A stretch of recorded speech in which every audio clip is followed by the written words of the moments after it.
Rain fell hard on the Whitfield mansion that night. Mia Reyes stood outside the tall iron gate, holding her baby girl close to her chest. Her dog, Ranger, stood beside her, soaked and silent. Behind her, the front door of the house slammed shut. Just 3 days ago, Mia had come home from her final Navy SEAL deployment. She was proud, tired, and hopeful.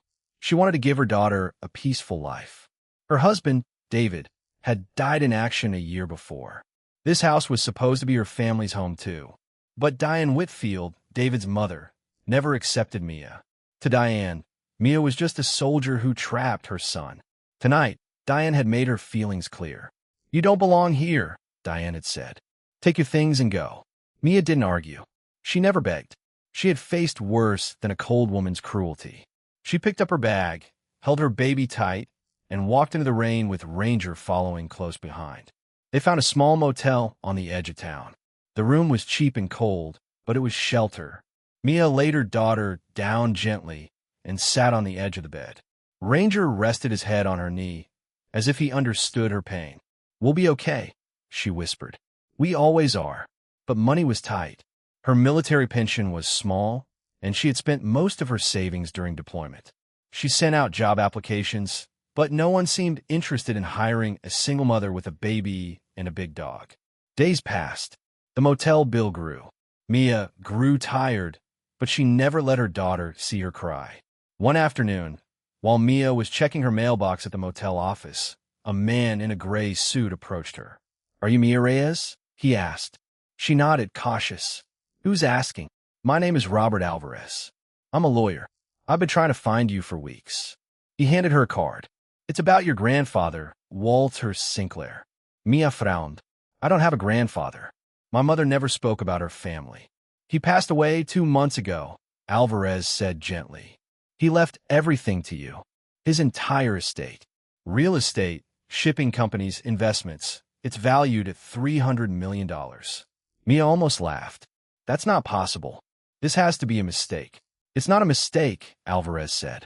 "But there's a problem. Someone has been trying to block the transfer of the inheritance. I believe someone close to your late husband's family may be involved." Mia's stomach turned cold. "Diane?" "I don't know yet," Alvarez said. "But we need to move quickly." That night, Mia sat awake, staring at the papers Alvarez had given her. Ranger paced near the door, restless, as if he sensed something was wrong. The next morning, Mia decided to go back to the Whitfield house, not to beg, but to collect the last of her belongings from David's old study. Diane reluctantly let her in, watching her with suspicious eyes. While Mia searched through old boxes, Ranger suddenly stopped near a wooden desk. He sniffed at the bottom drawer, scratching at it with his paw. This was the same alert behavior he used during deployment to detect hidden explosives and enemy supplies. "Ranger, no," Mia said softly. But the dog wouldn't stop. She knelt down and found the drawer locked. Using an old key she remembered from David showing her years ago, she opened it. Inside were letters. Old letters from Walter Sinclair to David. Mia's hands trembled as she read them. "David, I know you've married Mia. I watched her career from a distance. She is a remarkable woman. When the time comes, please make sure she knows the truth about her inheritance. Protect her interests until then." Tears filled Mia's eyes. David had known. He had always known about her grandfather, and he had promised to protect her future. But there was something else. A note, written more recently, in a different handwriting. It was from Preston, David's older brother.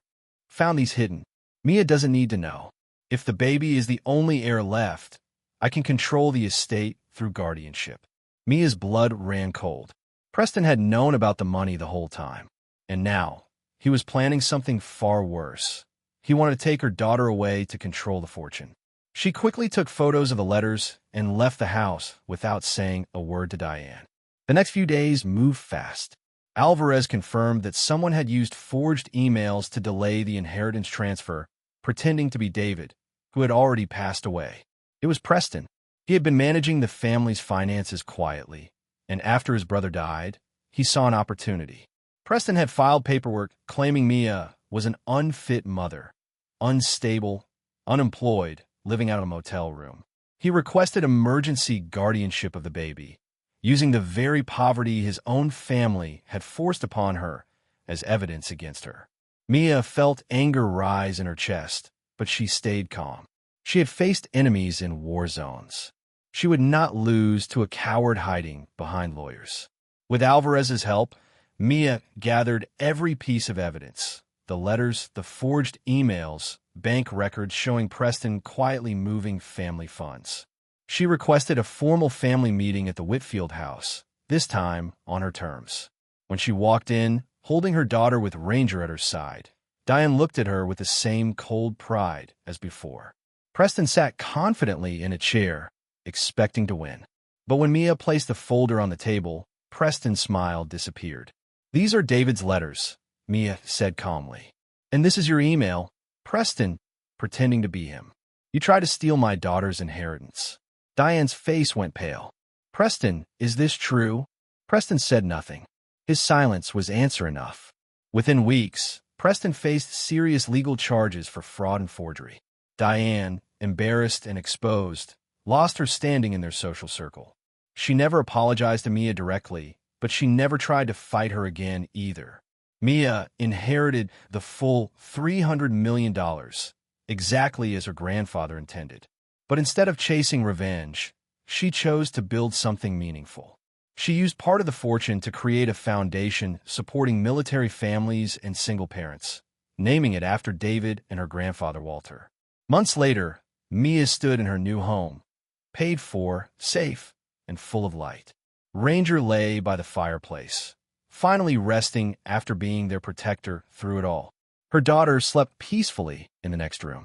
On the mantel, Mia placed two photographs side by side: David in his uniform and an old picture of Walter Sinclair, a grandfather she never had the chance to meet, but who had believed in her from a distance.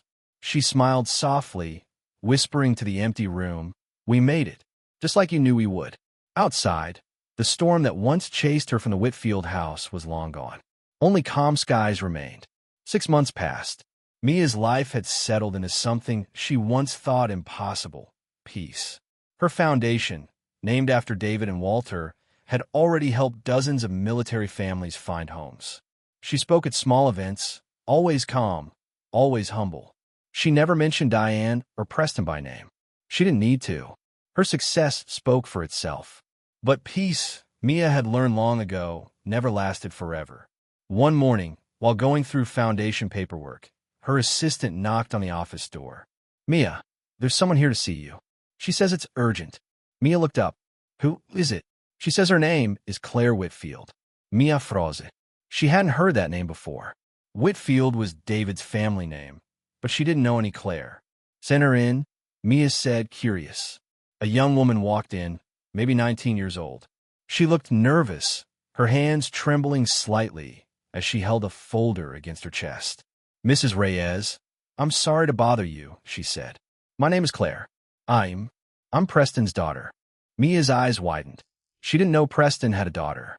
In all the chaos of the past year, no one had ever mentioned her. "I didn't know Preston had a child," Mia said carefully. Claire looked down. "My mother left him when I was young. He didn't want people to know about me. I grew up with my grandmother, far from the Whitfield family." She paused. "But after everything happened, after his arrest, I found some of his old documents. I think you need to see them." Mia's heart began to race. "What kind of documents?" Claire opened the folder and placed it on the desk. Inside were bank statements, property deeds, and a letter written in Preston's handwriting. "These are from before he tried to take your daughter," Claire said. I think he wasn't acting alone." Mia scanned the papers quickly. Her stomach tightened as she read a name she recognized immediately: Robert Alvarez. "This can't be right," Mia whispered. The bank statement showed a large transfer of money from Preston's account to a private account under Alvarez's name, dated weeks before Mia had first met him at the motel. Mia's hands trembled. Alvarez, the lawyer who had helped her claim her inheritance, the man she trusted completely, might have been working with Preston from the very beginning. "Why are you showing me this?" Mia asked, her voice tight with disbelief. "Because it's not right," Claire said. "My father did terrible things. But I don't want to be part of a family that hides the truth. You lost your husband. You almost lost your daughter. You deserve to know who really tried to hurt you. Mia sat back in her chair, trying to process everything. If Alvarez had been working with Preston, then nothing about her inheritance case had been simple truth. Had he manipulated the evidence? Had he chosen what to show her and what to hide? She thought back to the moment Alvarez first approached her at the motel. He seemed to appear at exactly the right time. Too perfect, too convenient. I need to speak with him, Mia said quietly. Be careful, Claire warned. If he really worked with my father, he won't just let this go quietly. That evening, Mia called Alvarez's office, but the line was disconnected. She tried a cell phone, no answer. Worry crept in her chest. She drove to his law office the next morning, only to find it empty. The furniture was gone. The nameplate on the door had been removed. A neighboring office worker told her he moved out 2 days ago, left in a hurry. Mia esse pas squeaked. Something was very wrong.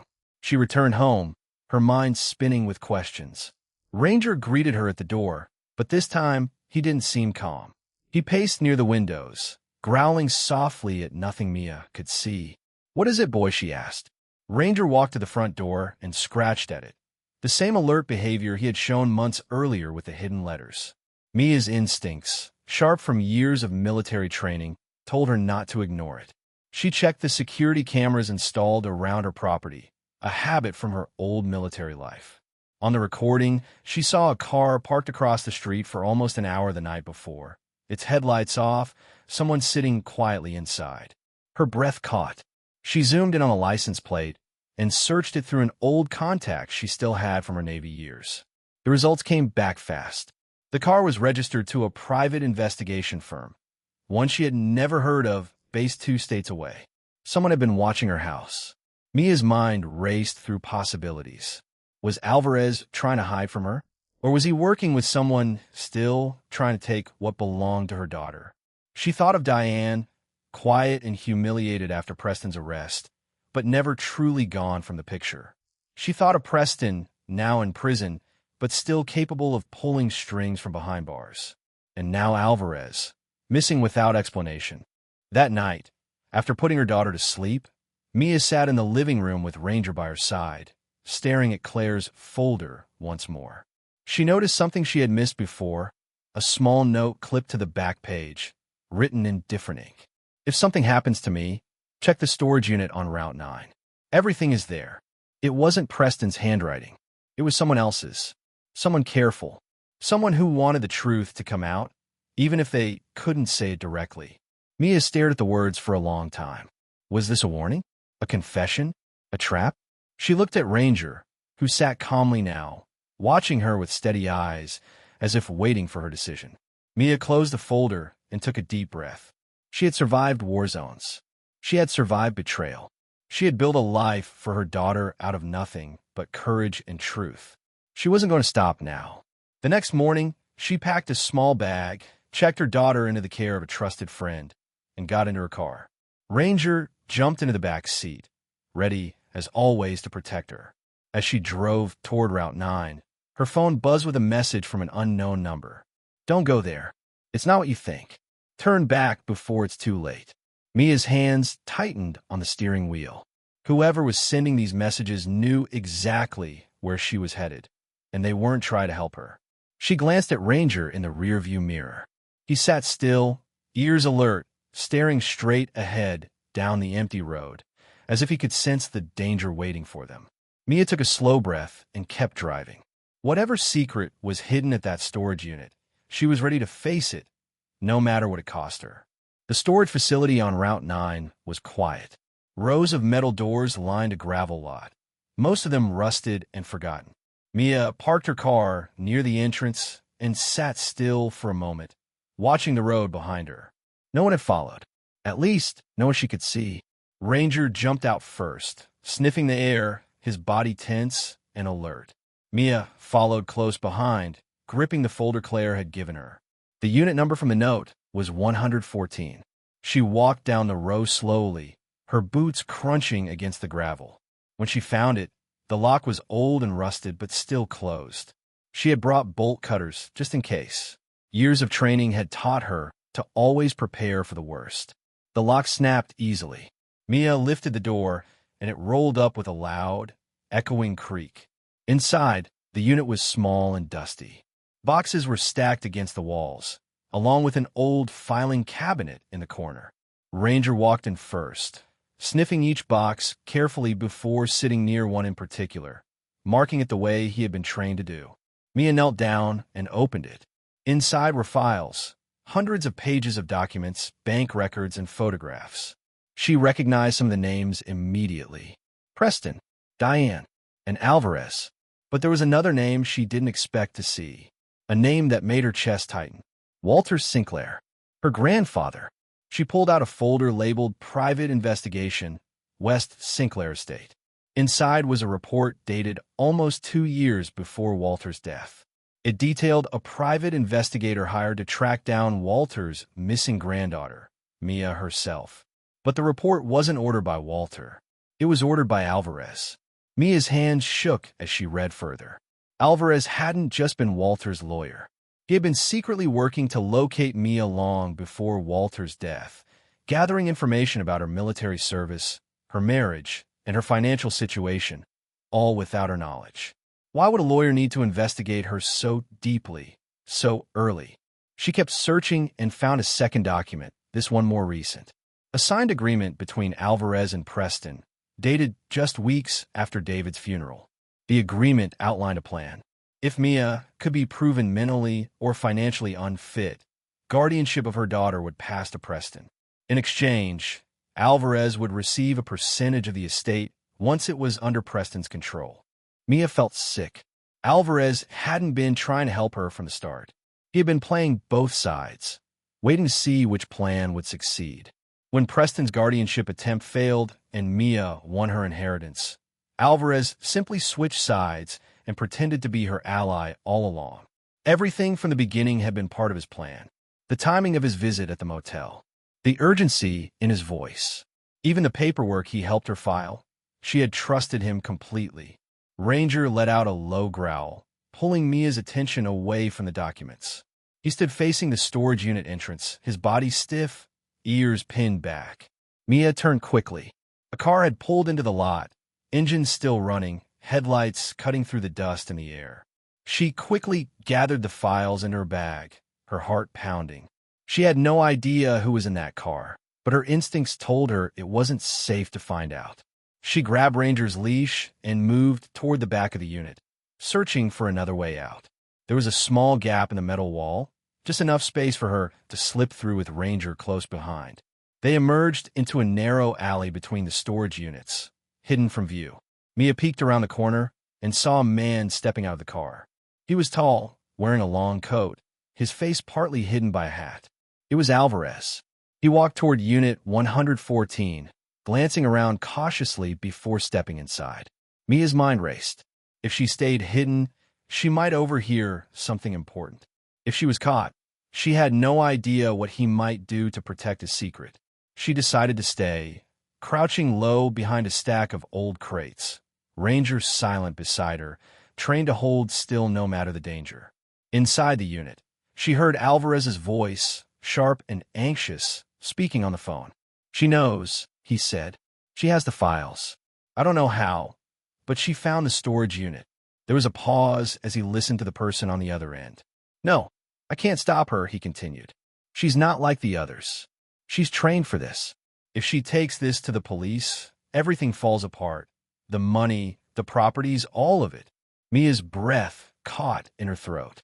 If Alvarez was this afraid, then the documents she was holding were more valuable than she realized. "I'll handle it," Alvarez said finally. "I'll make sure she doesn't get the chance to talk." Mia's blood ran cold. Those words weren't just about legal trouble anymore.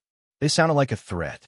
She looked down at Ranger, who stared back at her with steady, calm eyes, waiting for her next move.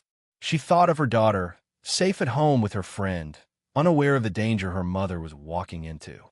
Slowly, carefully, Mia backed away from the unit, staying low, moving toward her car parked at the far end of the lot. Every step felt louder than it should, the gravel crunching beneath her boots. She reached her car and slipped inside quietly, placing the folder on the passenger seat. Ranger jumped into the back, and Mia started the engine, ready to drive away before Alvarez noticed she was gone. But as she pulled out of the lot, her phone rang. The screen showed an unknown number, the same one that had warned her not to come. She hesitated, then answered. "Who is this?" A woman's voice spoke, quiet and rushed. "You need to listen to me carefully. Alvarez isn't working alone. There's someone else involved, someone much closer to you than you think." Mia's grip tightened on the steering wheel. "Who?" The woman's voice dropped lower, almost a whisper. Diane knew everything from the beginning. She's the one who hired Alvarez 2 years ago, long before David ever died. Mia's heart pounded in her chest as the words sank in. "She didn't just want you out of the family," the woman continued. "She wanted to control the inheritance long before you even knew it existed. Everything that happened to you, the eviction, the lies, even Preston's plan, it all started with her." The call went silent for a moment before the woman added one final warning. "And now that you have those files, she knows you're close to the truth. Mia, you're not safe. None of you are." The line went dead. Mia stared at the phone, her hands trembling, the storage unit growing smaller in her rearview mirror. Ranger sat up straight in the back seat, staring out the window as if sensing the danger was far from over. Whatever Diane had built over the years, it was bigger and darker than Mia ever imagined. And now, she wasn't just fighting for her daughter's future. She was fighting for her life. Mia drove straight home, her mind racing faster than the car. The woman's warning echoed in her head. Diane knew everything from the beginning. Diane hired Alvarez. Diane started all of it. She picked up her daughter from her friend's house, holding her tighter than usual, and drove home with Ranger sitting alert in the back seat, watching every car that passed. Once home, Mia locked every door and checked every window. She placed the folder from the storage unit on her kitchen table and spread the documents out, searching for anything that connected Diane directly to Alvarez. She found it near the bottom of the stack, a contract signed 2 years before David's death. It was a private agreement between Diane Whitfield and Robert Alvarez, hiring him to locate Walter Sinclair's missing heir and manage the family's future interests in the estate. 2 years. Diane had known about the inheritance long before David ever passed away, long before Mia ever stepped foot in that house. Mia sat back, stunned. If Diane knew about the fortune that early, then nothing about their relationship had ever been simple. Diane's coldness wasn't just about class or pride. It was about money she wanted to control from the very beginning. Her phone buzzed. A text message from an unknown number. "Meet me tomorrow. Riverside Park, 9 a.m. Come alone. I can explain everything." Mia stared at the message, unsure if it was the same woman who had called her earlier or someone else entirely. She thought about ignoring it. She thought about calling the police. But without solid proof tying Diane directly to a crime, she knew the police might not act fast enough. She needed answers first. The next morning, Mia left her daughter with a trusted neighbor and drove to Riverside Park. Ranger sat beside her in the front seat this time, his presence a quiet comfort. The park was mostly empty, the early morning mist still hanging over the grass. Mia found a bench near the river and sat down, glancing around carefully. A few minutes later, a woman approached, wearing a long coat and sunglasses despite the cloudy sky. She sat down at the far end of the bench, keeping her distance. "You came," the woman said quietly. "Who are you?" Mia asked. The woman removed her sunglasses. Her face was older, tired, with lines of stress around her eyes. "My name is Susan. I used to work for Alvarez. I was his assistant for almost 3 years. Mia studied her carefully. "Why are you helping me?" Susan looked down at her hands. "Because I'm tired of being part of something wrong. I typed those contracts. I filed those reports. I watched Alvarez and Diane plan everything, piece by piece, and I said nothing because I was afraid of losing my job." "What changed?" Mia asked. "When Preston went to prison, I thought it was over," Susan said. "But then Alvarez started panicking. He said if you found out the truth, everything would collapse. Not just his career, but Diane's plan too." Mia's heart pounded. "What plan?" Susan took a deep breath. "Diane doesn't just want control of the money for herself. She has debts, Mia. Big ones.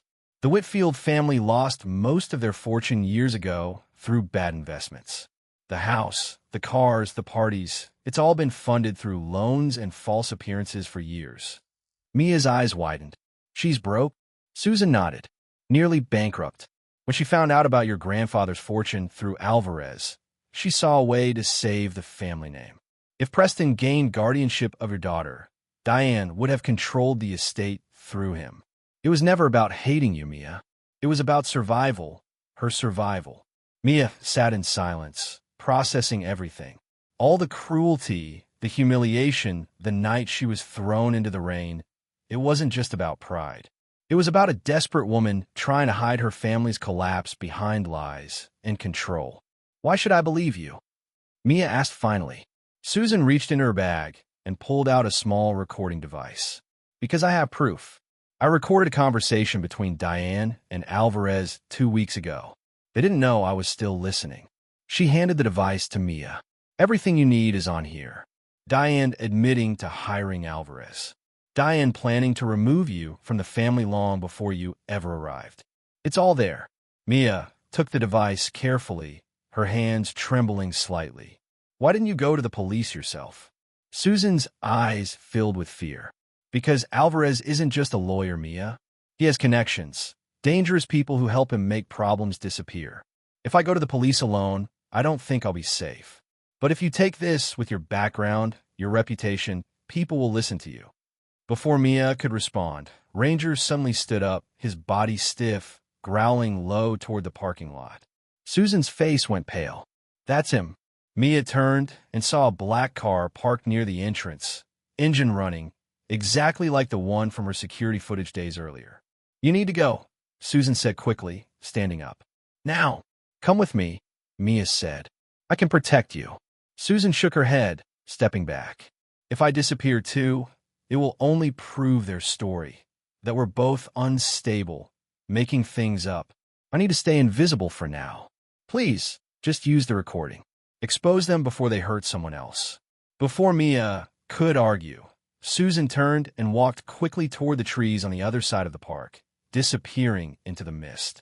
Mia looked back at the black car. The engine revved, and the vehicle began moving slowly toward the parking lot exit, toward her.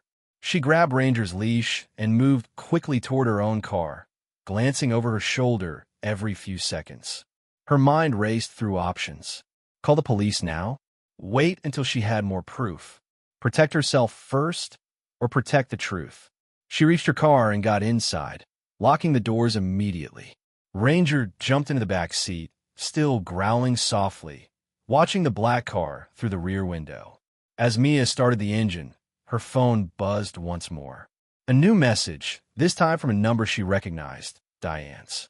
I know you met with Susan. Whatever she told you, it's not the full story. Come to the house tonight. Just you. It's time we finally spoke the truth, both of us. Mia stared at the message, her heart pounding in her chest. Was this an invitation to finally uncover the truth? Or was it a trap designed to silence her for good? She looked down at the recording device in her hand, then back at the message on her phone. Whatever Diane was planning, Mia knew one thing for certain. Tonight, everything would finally come to an end, one way or another. Mia didn't answer Diane's message right away. Instead, she drove straight to the local police station, the recording device sitting heavy in her pocket like a loaded weapon. Detective Harmon, a quiet man with sharp eyes, listened carefully as Mia explained everything. The storage unit, the contracts, Susan, and finally, the recording. He played the audio twice, his expression growing more serious each time. This is enough to open a formal investigation, Harmon said. But if Diane Whitfield finds out we're involved before we're ready, she might destroy evidence or run. She already invited me to her house tonight, Mia said. She wants to talk. Just the two of us. Harmon leaned forward. That could be dangerous. Or it could be exactly what we need. He explained his plan. Mia would go to the house, as Diane requested, wearing a small, hidden microphone. Police would remain close by, ready to move in if anything went wrong. If Diane confessed to anything on record, it would strengthen the case beyond doubt. Mia hesitated. She thought of her daughter at home, innocent and safe. She thought of Ranger, who had protected her through every danger so far. But this time, she needed to walk in alone. "I'll do it," she said finally. That evening, Mia dropped Ranger and her daughter off with a trusted friend, kissing her daughter's forehead gently before leaving. "Mommy will be back soon," she whispered. The drive to the Whitfield house felt longer than usual. Rain began to fall again, just like the night she was thrown out months ago. The irony wasn't lost on her.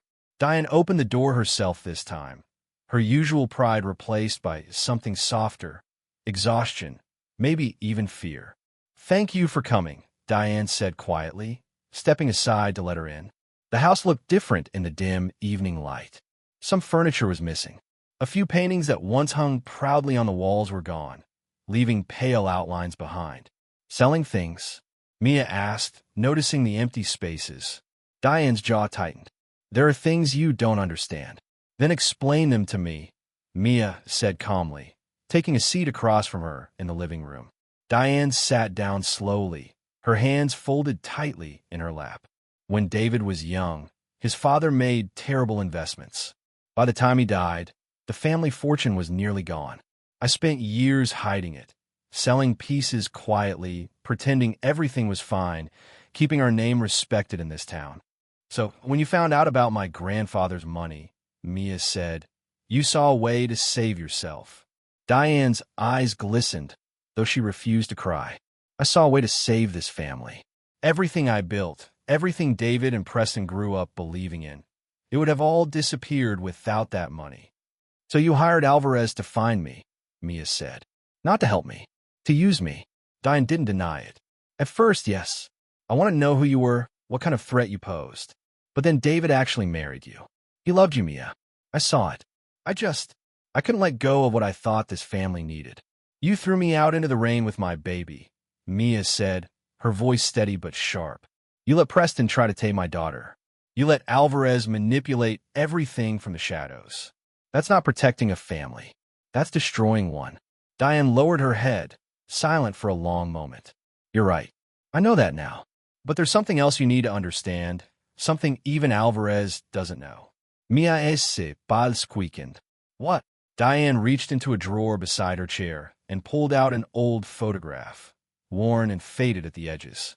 She handed it to Mia with trembling hands. It was a picture of a young Walter Sinclair, standing beside a much younger Diane. Mia stared at the photo, confused. "I don't understand." "Your grandfather and I knew each other," Diane said quietly. "Long before you were born. Long before David ever met you. Walter and I were engaged once, many years ago." Mia's breath caught in her throat. "What happened?" "My family didn't approve of him back then," Diane said. "He wasn't wealthy at the time, just an ambitious young man with big dreams. My parents forced me to end things and marry into the Whitfield family instead. Walter never forgave me for choosing money over him." Mia sat back, stunned. The pieces were beginning to form a picture far more complicated than she ever imagined. "When I found out you were his granddaughter," Diane continued, "I panicked. I saw fate laughing at me. The granddaughter of the man I once loved, married into the very family that replaced him. I couldn't let you take everything Walter built, especially not after everything I lost by choosing differently." Mia felt a strange mixture of anger and pity rising in her chest. "So this was never just about money. It was about your past." Diane nodded slowly, tears finally slipping down her cheeks. "I'll let old regret turn into cruelty. I hurt you and your daughter because of choices I made decades ago. I know that doesn't excuse anything." Mia sat quietly, absorbing the confession. Every word was likely being recorded clearly through her hidden microphone, exactly as Detective Harmon had planned. But something about Diane's honesty in this moment felt different from her usual manipulation. "Where is Alvarez now?" Mia asked. "And where's the rest of the money you've hidden?" Diane hesitated, glancing nervously toward the hallway. "Alvarez isn't going to let this go quietly, Mia. He has copies of everything, contracts, records, even things that could implicate me in ways I never intended. If the police move against him now, he'll expose all of us, including things I never wanted you to know." "What things?" Mia asked, her voice firm. Before Diane could answer, the front door burst open. Detective Harmon rushed in, followed by 2 officers, their expressions urgent. "Mia, we need to move now," Harmon said quickly. "Alvarez isn't at his hotel. He disappeared an hour ago, right after accessing his private accounts." Mia stood immediately. "Where would he go?" Harmon's face was grim. "We traced his last location before the signal went dark. It's near your daughter's location." Mia's heart stopped. Diane rose from her chair, panic flashing across her face for the first time. "He wouldn't hurt a child. He's desperate, not insane. Desperate men do dangerous things," Harmon said. Mia was already moving toward the door, adrenaline replacing fear with sharp, controlled focus, the same instinct that had guided her through every mission overseas. She dialed her friend's number as she ran to her car, praying for an answer. The phone rang once, twice, 3 times. Finally, a shaky voice answered. Not her friend's voice, but a stranger's. "Mia," the voice said quickly. "You need to come now. Someone was just here." He took. The line went dead before the sentence could finish. Mia's hands shook as she gripped the steering wheel, driving faster than she ever had before. The dead phone line replayed in her mind over and over. "Someone was just here." He took. Detective Harmon followed close behind in his own car, lights flashing, cutting through the rain-soaked streets. Mia's mind refused to think the worst, but her training pushed her forward, sharp and focused, blocking out panic. She reached her friend's house in minutes. The front door was wide open, swinging slightly in the wind. Mia jumped out of the car before it fully stopped, running inside. "Sarah!" she shouted. Her friend appeared from the kitchen, pale and trembling, a phone still clutched in her hand. "Mia, I'm so sorry." A man came to the door. He said he was from your legal team, said there was an emergency with the estate paperwork. "I didn't think. Where's my daughter?" Mia asked, her voice sharp with fear. Sarah shook her head, tears filling her eyes. "She's safe. She's upstairs napping. He wasn't after her." Mia's knees nearly buckled with relief. "Then what did he take?" Sarah pointed toward the living room table. "Your bag, the one with the folder inside. He grabbed it and ran before I could stop him." Mia rushed to the table. The bag was gone, along with the original documents, the recording device, and every piece of physical evidence she had gathered against Alvarez, Diane, and Preston.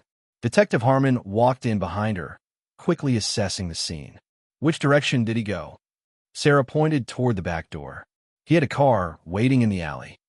Harmon immediately radioed his team, describing the area, but Mia already knew Alvarez was too careful to be caught easily. He had planned this exact escape. Mia sank onto the couch, her hands trembling. Without the evidence, everything she had risked to expose the truth could disappear in an instant. Then she remembered something. "Ranger," she whispered. Harmon looked at her, confused. "Your dog." Mia stood quickly.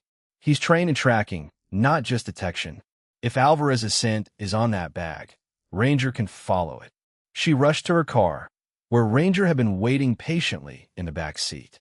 As soon as she opened the door, he sensed her urgency, ears perked, eyes alert. "Find him, boy," Mia said, holding out a spare cloth she kept in the car, one that had been inside the bag just hours earlier. "Find Alvarez." Ranger sniffed the cloth carefully, then lifted his head, nose working quickly through the rain-heavy air. Without hesitation, he began moving down the alley behind Sarah's house, pulling Mia forward with focused determination. Harmon and his officers followed close behind, weapons ready but lowered, trusting the dog's instincts more than any tracking device. They moved through back streets and quiet neighborhoods, Ranger never losing focus despite the rain, washing away most scent trails. Mia's heart pounded with every turn, praying they weren't too late. Finally, Ranger stopped near an old warehouse at the edge of town, growling low, his body rigid with focus. Harmon signaled his team to spread out quietly around the building. Through a cracked window, Mia could see movement inside. Alvarez, pacing anxiously, the stolen bag sitting on a table beside him. He was on the phone, his voice tense and rushed. "I have everything," he said. "The recordings, the contracts. If they don't back off, I'll make sure this all disappears. along with anyone who tries to stop me. Mia's blood ran cold. Whoever he was speaking to, this wasn't just about running anymore. This was about eliminating every trace of evidence, and possibly every witness connected to it.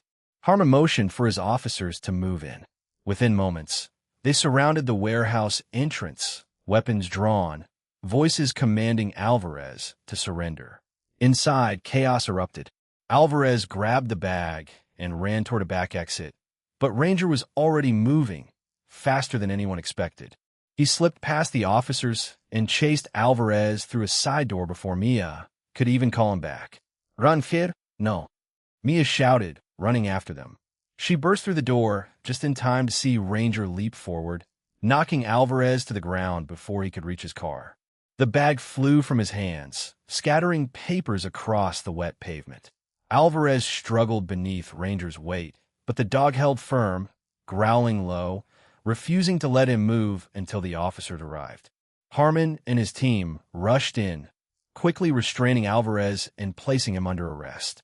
Mia knelt down, gathering the scattered documents with trembling hands, relief flooding through her chest as she realized nothing was destroyed.